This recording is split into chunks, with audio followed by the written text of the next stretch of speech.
Let your breath slow for a moment. There is nothing to do now but listen. I am going to tell you the oldest story we have. A story so old it was pressed into wet clay 4,000 years ago and then forgotten.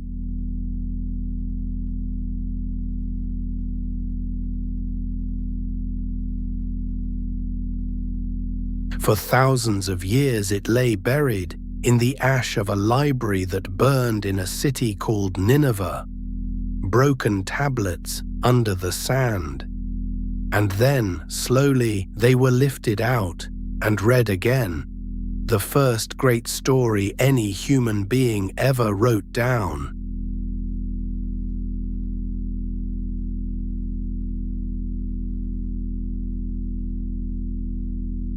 It is the story of a king named Gilgamesh, so close your eyes if they are not closed already.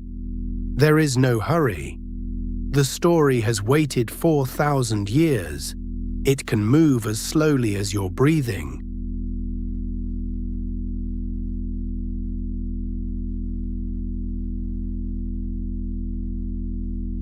Begin with a wall, a long, high wall of mud brick, baked gold by the sun, ringing a city on the wide plain between two rivers.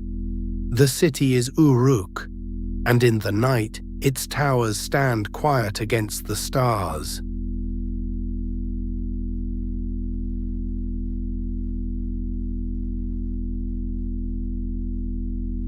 Uruk was the greatest city of its age. Within the walls, narrow streets and orchards, and a great temple rising in steps toward the sky. By day it was loud with trade and song. By night it slept, as you are beginning to sleep now.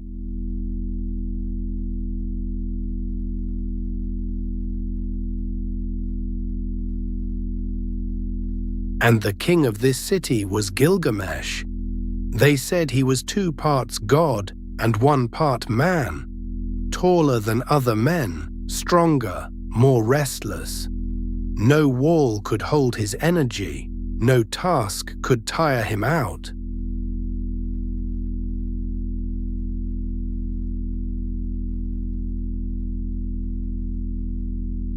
But his strength had no gentleness in it yet. He drove his people hard. He took whatever he wished. The young men were worn down, and the city, for all its beauty, grew weary of its tireless king.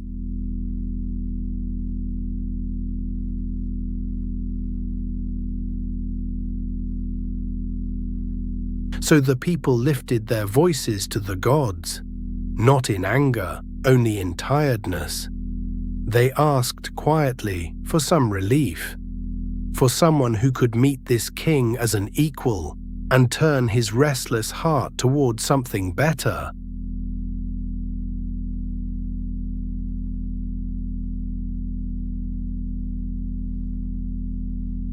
And far above the city the gods heard. They did not send a punishment. They sent instead a companion. Out on the wild grasslands, beyond the last field, beyond the last road, something new was being made from clay and from silence.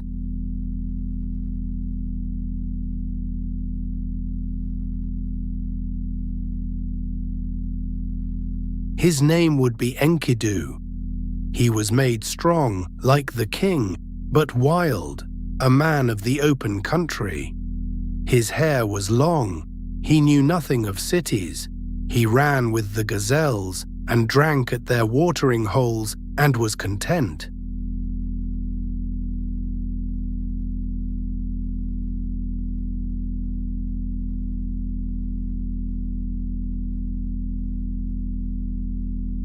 He lived gently among the animals, and they were not afraid of him.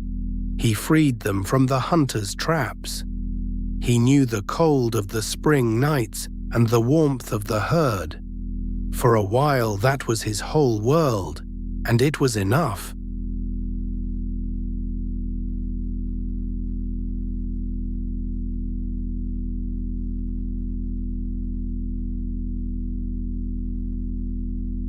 word reached the city of a wild man on the steppe, strong as a flood, and it was decided gently that he should be brought in from the wilderness, not by force, but by kindness, and by the slow learning of human things.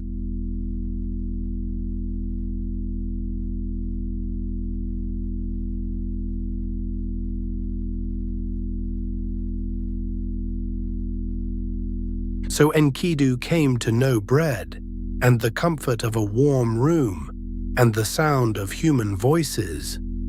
The animals he had run with drew away from him now. Something had changed. He had become a man. And a man, the old story says, must find another man to stand beside.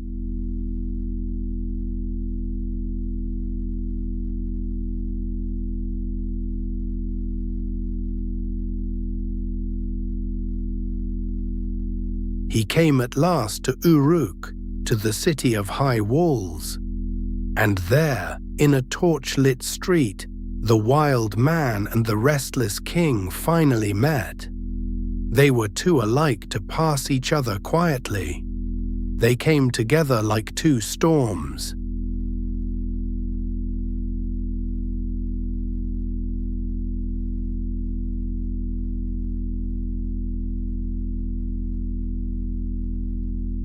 They wrestled in the doorway of the great house, and the walls shook, and the whole city held its breath. But neither could throw the other. They were matched perfectly at last. And when it was over, they were not enemies. They began to laugh.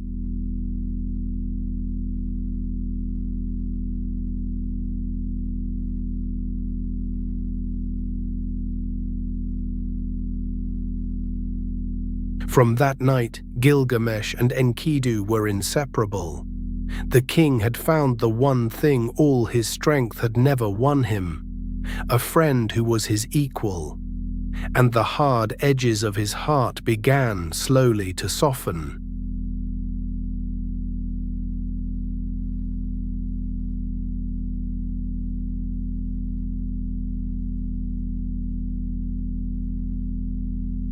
But Gilgamesh was still a man who longed to be remembered.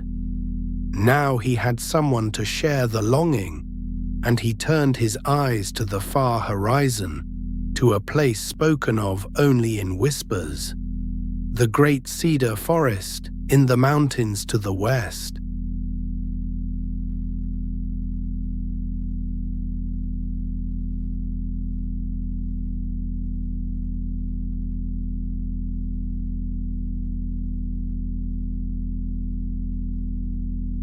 The cedars there grew taller than any tree of the plain, dark and fragrant, their tops lost in cloud.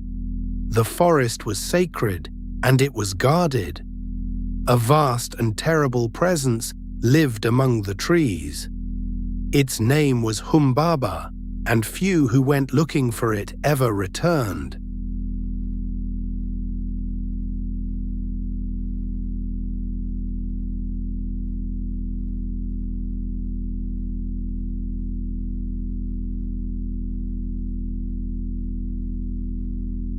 Enkidu, who had lived in the wild, was afraid. He knew what lived in deep places. But Gilgamesh said gently that no man lives forever, and that if he must one day fall, let it be reaching for something worthy of a story. So together they prepared.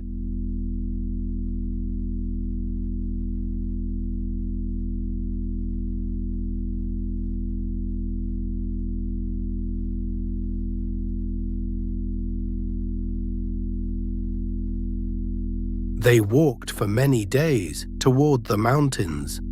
Each night they slept on a high place, and the king dreamed strange dreams, and his friend soothed him and turned each dark dream toward hope.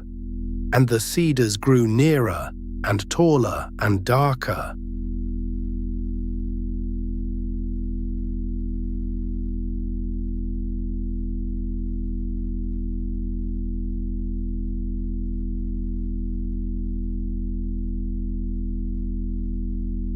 At the edge of the forest they stopped and looked up at the great green wall of trees. Mist moved between the trunks, and somewhere deep within, half seen, the guardian stirred, a shadow taller than the cedars, watching the two small figures at the forest's edge.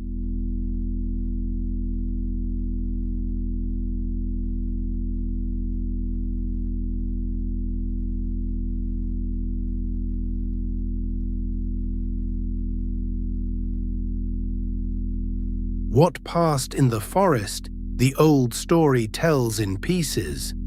There was a struggle, and there was courage, and in the end the guardian was overcome. The friends cut a single great cedar to carry home, and turned back toward the plain, weary and famous.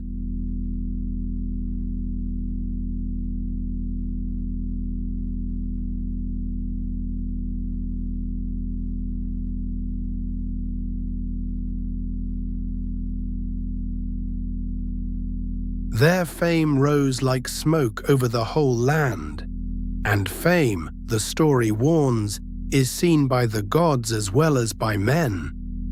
A goddess looked down on the glorious king and desired him, but Gilgamesh, knowing how her favor had ended for others before, gently refused.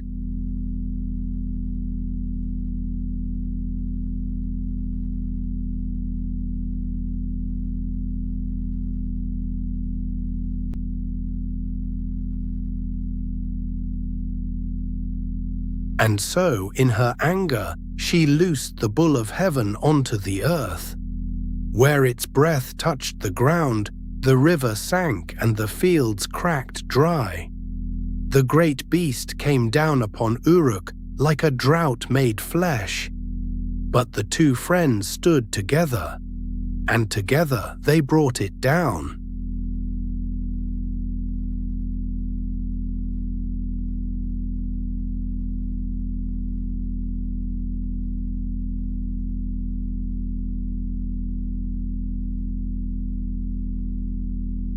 Twice now they had defeated what should have destroyed them.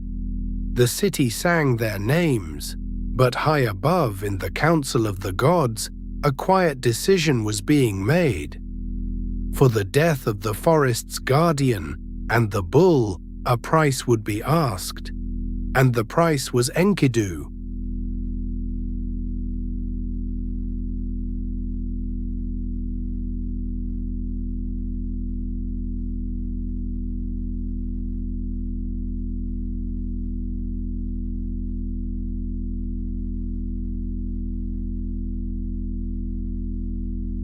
It began as a heaviness. Enkidu grew tired in a way that sleep would not mend. He lay down and did not rise the next morning, nor the next.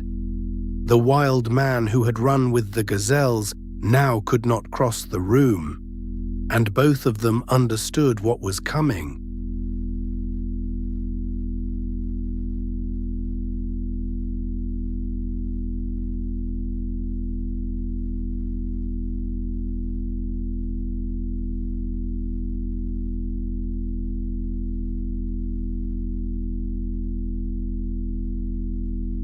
For 12 long days he faded, and Gilgamesh never left his side.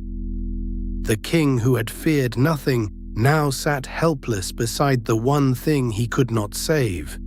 His strength, for the first time, of no use at all. And then quietly, in the night, Enkidu was gone.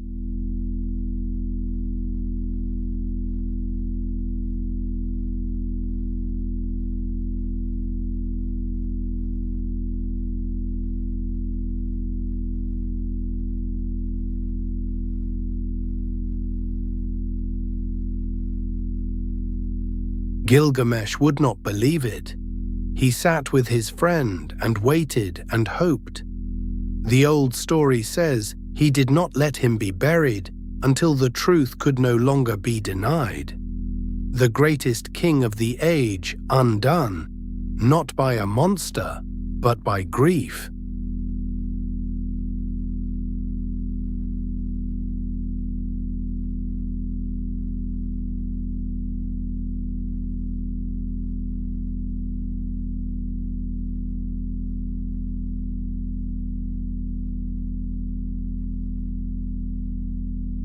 and out of that grief rose a new and colder fear. If Enkidu, so strong, so alive, could simply stop, then so could he. So could the king. Death, which he had never once considered, now stood at the foot of his bed, patient and certain.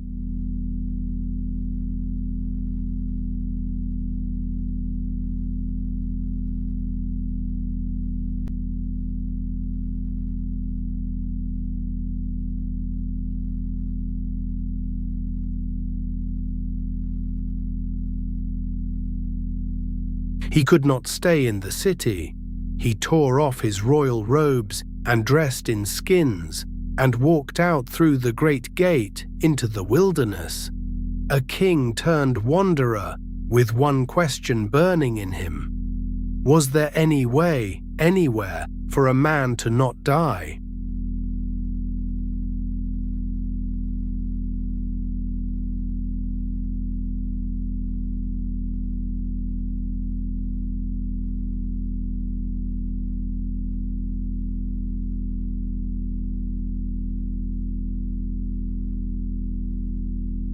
For he had heard of one who knew. Far away, beyond the edge of the world, lived a man named Utnapishtim, the only mortal the gods had ever made deathless. Gilgamesh would find him. He would ask him the secret. And so the long road began.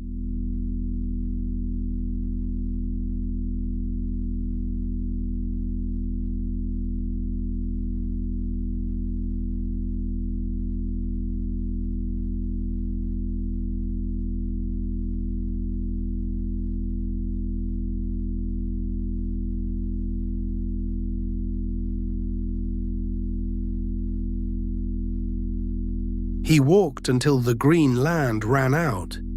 He came at last to a great mountain whose twin peaks held up the sky, and through which the sun itself passed each night.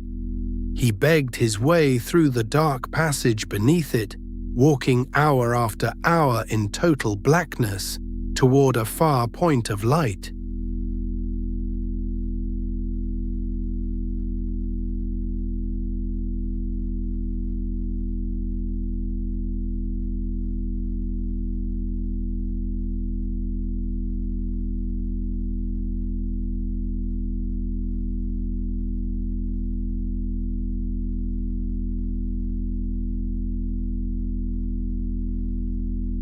And he came out into a garden by the sea, a garden where the trees bore fruit of carnelian and leaves of blue lapis, glittering softly in the dusk. There a quiet keeper of the shore met him and saw his grief, and offered him gentle counsel.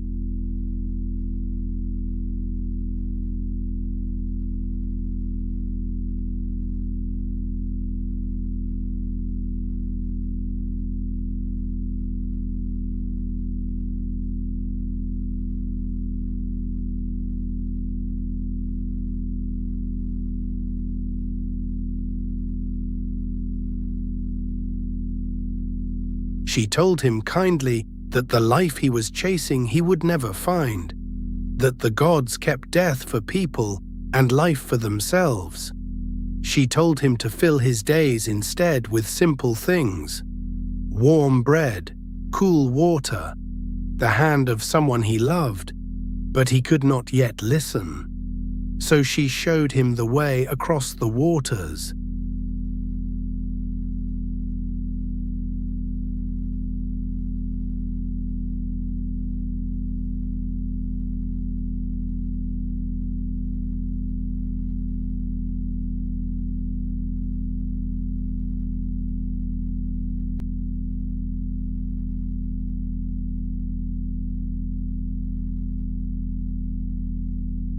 Over a wide and silent sea he was carried, the waters of death, to a far shore. And there, at last, was Utnapishtim, calm and very old. And the deathless man told Gilgamesh his story, of a great flood, long ago, and an ark, and how he alone was carried through it, and granted a life without end.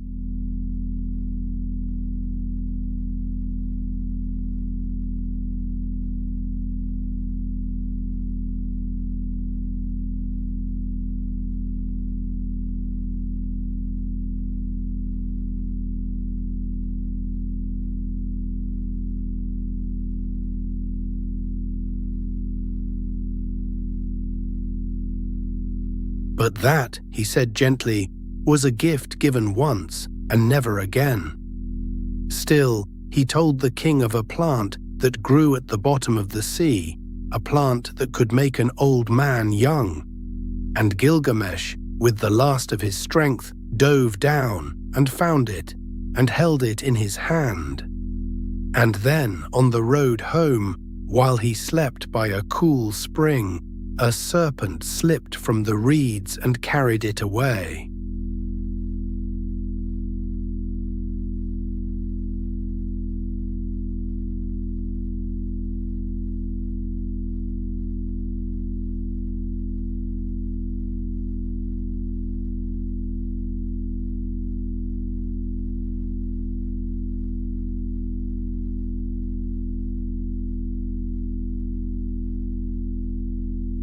And so he came home with empty hands, back across the plain, back to the long gold wall of Uruk, rising against the morning, and the king stood and looked up at the wall his people had built, and something in him at last grew quiet. He would not live forever, no one would. But the wall would stand, the city would go on, the story would be told. And that, the oldest story says, is the only forever a person is given, and it is enough. Rest now, the river runs on in the dark, the city sleeps, and so gently may you,